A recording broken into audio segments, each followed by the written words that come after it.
Hello, teacher. How are you all doing today? This is a quick presentation that will walk you through our explain conversation. As you know, we recently completed the identify conversation. In this conversation, we set up goals to support your children's progress. So now we are going into the explain conversation, where you will learn how to implement these strategies in your classroom.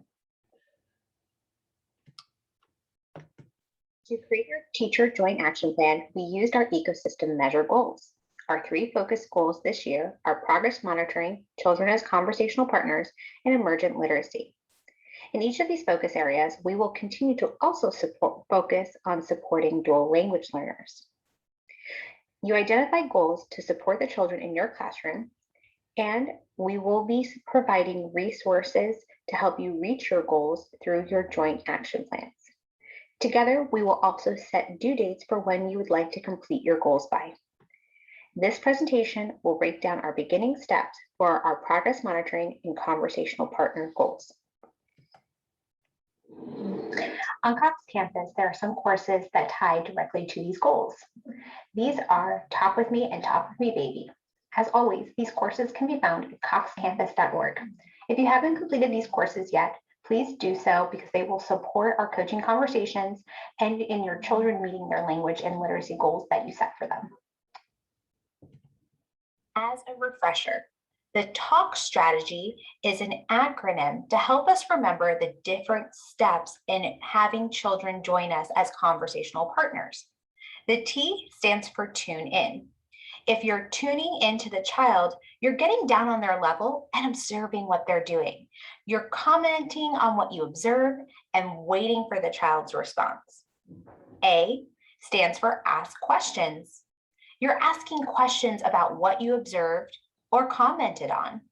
You are modeling turn taking and inviting them to participate in a back and forth conversation. The L stands for lift language. You're modeling language. You're using self-talk. You're narrating everything you're doing and using parallel talk. You are also narrating what the child is doing and expanding on what the child says.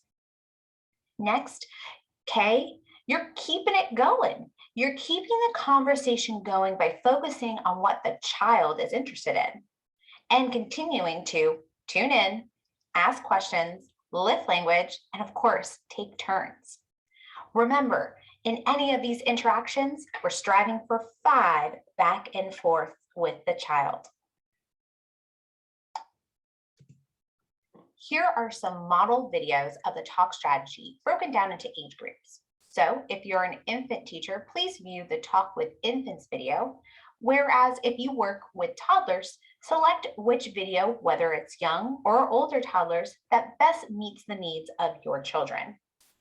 As you're watching these videos, you may notice the teachers down on the child's level, asking questions, modeling language, as well as using well-formed sentences while they're keeping the conversation going. Once you've viewed the video, please go to our private discussion group on Cox campus and respond to the post. Please list what you notice the teacher doing and what you would like to work on in regard to the talk strategy. The fidelity forms will be used as you practice implementing the talk practice and will help guide coaching conversations. You can find them posted on your joint action plan. Feel free to also use these forms to reflect on your own practice at any time. As you prepare to enter the ID portion of the coaching cycle, consider the following questions. How are you currently implementing the talk practice in your classroom? Based off the fidelity forms, are there some components missing? Lastly, reflect on how you are preparing to lift language and literacy towards the goals you set for your children. Another way we will work together to meet your classroom's language and literacy goals is by completing the developmental profile checklist. You completed it in the fall, and we recommend you doing a follow-up documentation every 2 to 3 weeks. In between using this checklist, review the second page of the document called Supporting Children's Language to determine what strategies can support all the different learners you have in your classroom. During the coaching cycle, we will reflect on this document together and how it will best support you in the classroom. For infants and toddlers, one of the most important things is to encourage their families to continue using their first language at home. Speaking more than one language is a gift and will help the children be very successful in school and throughout their life. On Cox campus, we have a great resource to share with parents about the importance of bilingualism and its many benefits. This resource is available in English and in Spanish. Take time now to click on the link and review the resource. Think around how this resource might help your families understand how important it is to continue using first language and honor their child's gift.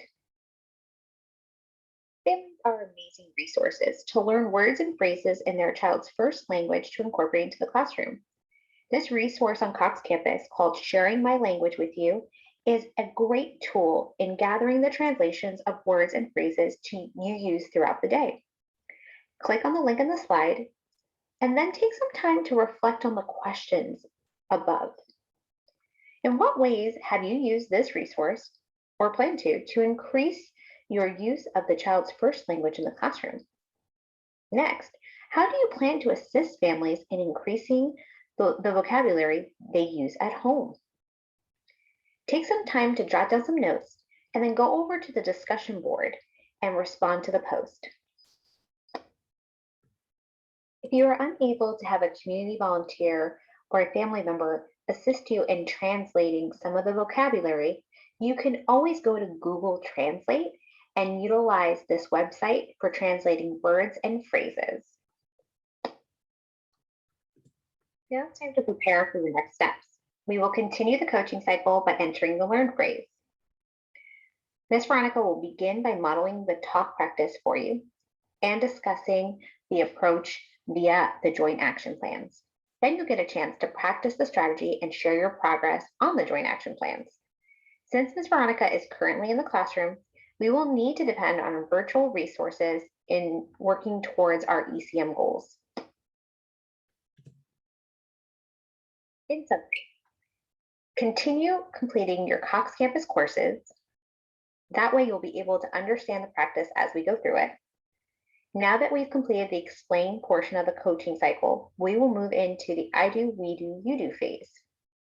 This is where Ms. Veronica will work closely with you on the strategies that you are interested in from your joint action plan, and you will see how the children respond.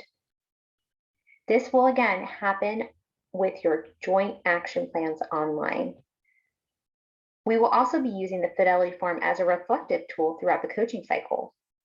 This tool helps us stay grounded in the individual elements of the strategy so that we can better refine our practices. As always, thank you all for everything you do. And please keep an eye out for your joint action plans. Please let Ms. Veronica know if you have any questions on how to best support you. Take care.